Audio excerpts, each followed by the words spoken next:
जनसंवाद न्यूज, सत्य आणि विश्वासाची बातमी। उल्हासनगर विधानसभा मतदारसंघातील मनसेचे उमेदवार भगवान भालेराव यांच्या प्रचारार्थ राज ठाकरे यांची जाहीर सभा पार पडली। या जाहीर सभेमध्ये निवडणुकीच्या 2 दिवस आधी पैसे वाटतील ते नक्की घ्या, यांनी कोणाला तरी लुटला आहे, तुम्ही यांना लुटा, मात्र मत मनसेच्या उमेदवाराला द्या, असं आवाहन राज ठाकरे यांनी उपस्थित असलेल्यांना केले। त्याचबरोबर गेल्या 5 वर्षात तुमच्या मताचा जो अपमान झाला आहे, महाराष्ट्रातील राजकारणाचा जो खेळखंडोबा झाला आहे, ते विसरू नका आणि बदला घ्या, असे देखील म्हणायला ते विसरले नाहीत।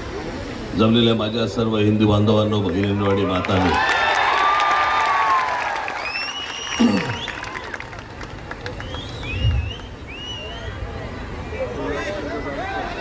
मी आपला फार वेळ घेणार नाहीये भाषणामध्ये।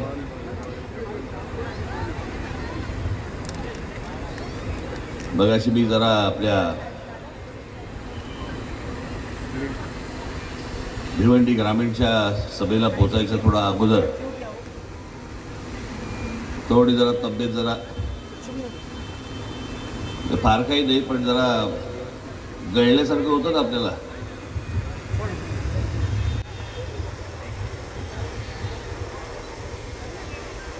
तसं थोडंसं वाटायला लागलं।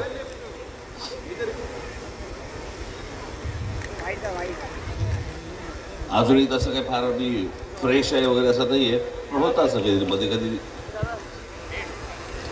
ते इतकी बडबड बडबड बडबड सगळी सुरू आहे, भाषणं सुरू आहेत, मुलाखती सुरू आहेत, सगळ्या गोष्टी सुरू आहेत।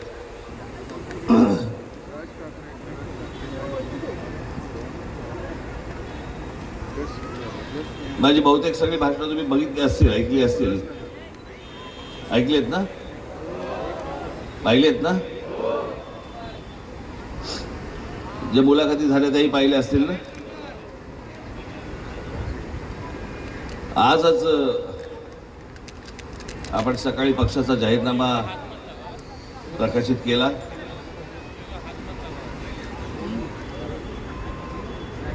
अनेक विषय आपण त्याच्यामध्ये, विकासाचे अनेक विषय त्याच्यामध्ये मांडलेत, जे आजपर्यंत मी भाषणातून मांडत आलो।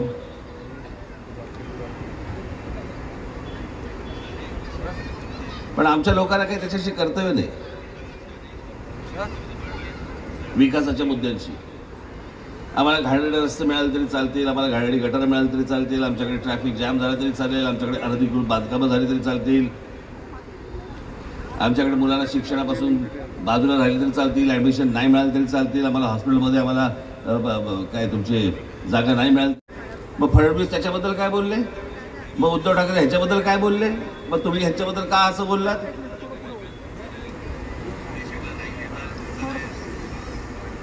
निवडणुका म्हटल्यानंतर आपण एकमेकांवरती टिप्पणी करतो वगैरे, सगळं ठीक आहे, पण तुमचा प्रश्न विचारण्याचा मुख्य मुद्दा हा कसा असू शकतो?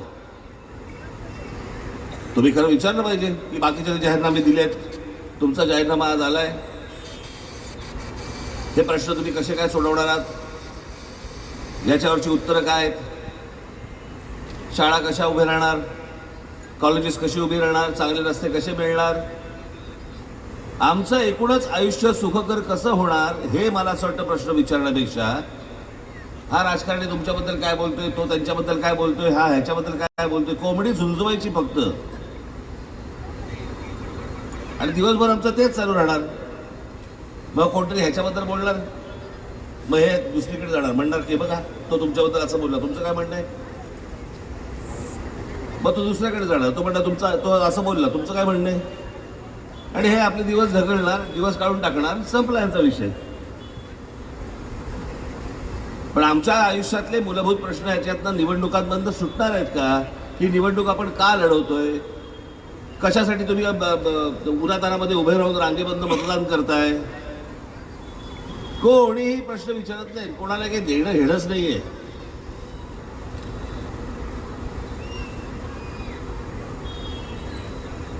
मी खरं तर आज तुमचं फक्त दर्शन घेण्यासाठी म्हणून मी इथे येणार होतो, याने सभाच लावली।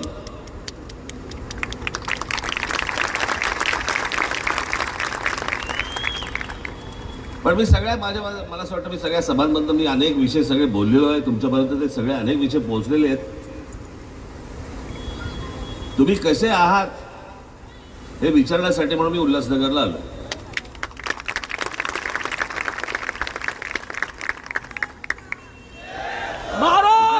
भाषण करण्यासाठी म्हणून मी इथे आलेलो नाही.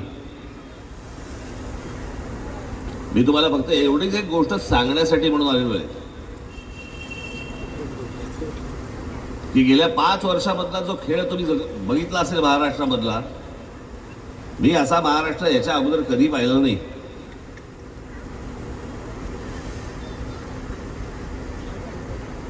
म्हणजे मला हे युती किंवा आघाडी, मला हा पक्ष नको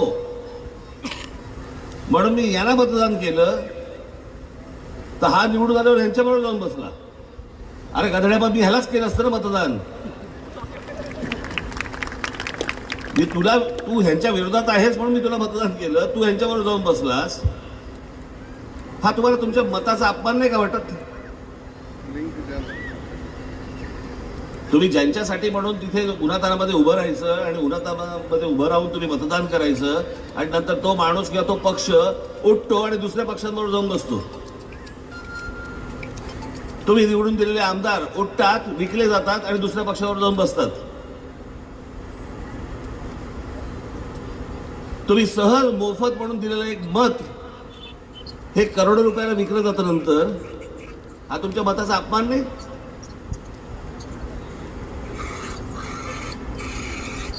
मी जो गेल्या 5 वर्षामध्ये जो खेळ झाला ना या महाराष्ट्रामध्ये, मला असं वाटतं त्या मतांचा जो अपमान झालेला आहे त्याचा बदला घेण्याची ही वेळ आता 20 तारखेला.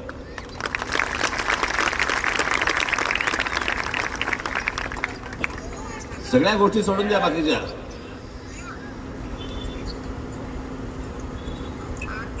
शहराच्या शहर आमची बकाल होत आहेत. शहरामध्ये काय आम्हाला राहण्यासारखी व्यवस्था नाही, सोय राहिलेली नाही.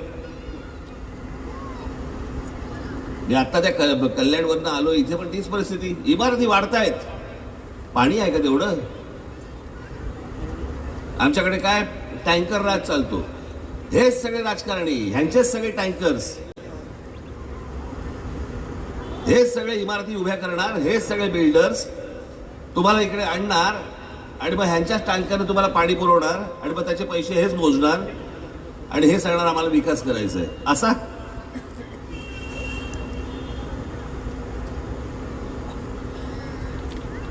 घरातनं बाहेर पडल्यावरती एक चांगलं वातावरण पाहिजे आपल्याला. आज इथे माझ्या माता भगिनी आल्या, त्यांच्यावर जे काही कच्चे बच्चे आलेत, आपण त्यांच्या भविष्याचं काय ठरवून बसलोय, काय घेऊन बसलोय? आणि त्याचं जर समजा आपल्याला काही वाटतच नसेल तर आपण निवडणुका का लढवतोय? एकदा मनाशी प्रश्न तर विचारून बघा.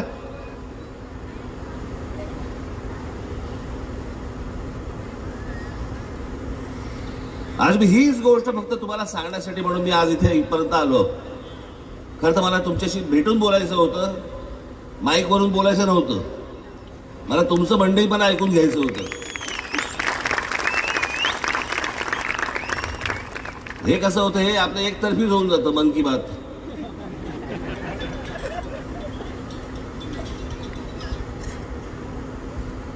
पण येऊन भेटलो असतो तुम्हाला, तुमचं काही 4 गोष्टी तुमच्या ऐकल्या असत्या, माझ्या काही 4 गोष्टी मी तुम्हाला सांगितल्या असत्या. पण असो, तुमचं दर्शन झालं हे माझ्यासाठी खूप महत्वाचं आहे. आणि मला फक्त आपल्याला एवढंच सांगायचं आहे, मी फार लंब चौडं भाषण करण्यासाठी आलेलो नाही इथे. मला आपल्याला फक्त एवढंच सांगायचं आहे की येत्या 20 तारखेला कुठेही बेसावध राहू नका. ही सगळी मंडळी तुमचा फक्त गैरफायदा घेत आलेली आहेत. आता हात जोडून येतील, नंतर कुठे काय जातील घरंगळत तुम्हाला कळणार पण नाही, पत्ता पण लागणार नाही.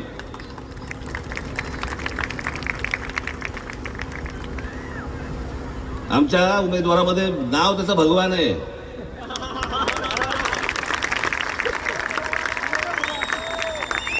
पण भगवान, एवढी एक गोष्ट लक्षात ठेवायची, परमेश्वर बघतोय तुझ्याकडे. नंतर यांना विसरायचं नाही. या सगळ्यांना आपण जो शब्द देतोय तो आपण पाळण्यासाठी जन्माला आलेलो आहोत, एवढी आपण गोष्ट लक्षात ठेवली पाहिजे.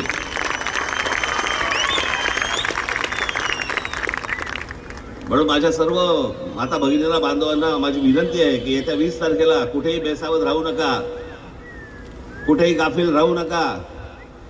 गेल्या 5 वर्षामध्ये तुमच्या मतांचा जो अपमान झालाय तो विसरू नका. जो महाराष्ट्राच्या संपूर्ण राजकारणाचा खेळखंडोबा झालाय विसरू नका. हे सगळे धंदेवाईचे सगळे उभे आहेत समोर. उद्या निवडणुकीच्या तोंडावरती शेवटचे 2 दिवस पैसे फेकून मारतील, पैसे वाटतील. नक्की या.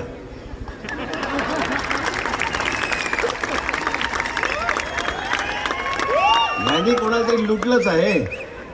तुम्ही या ना लुटा आणि मतदान भगवानच्या मागे उभं करा.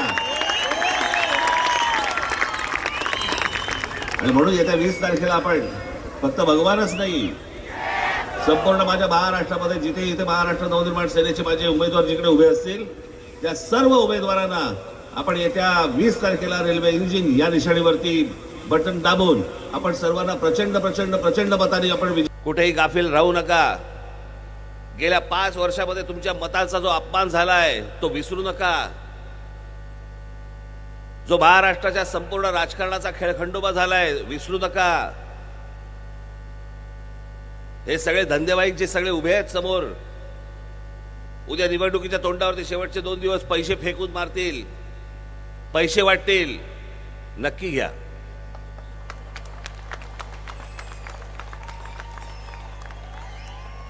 यांनी कोणाला तरी लुटलंच आहे. तुम्ही या ना लुटा आणि मतदान भगवानच्या मागे उभं करा.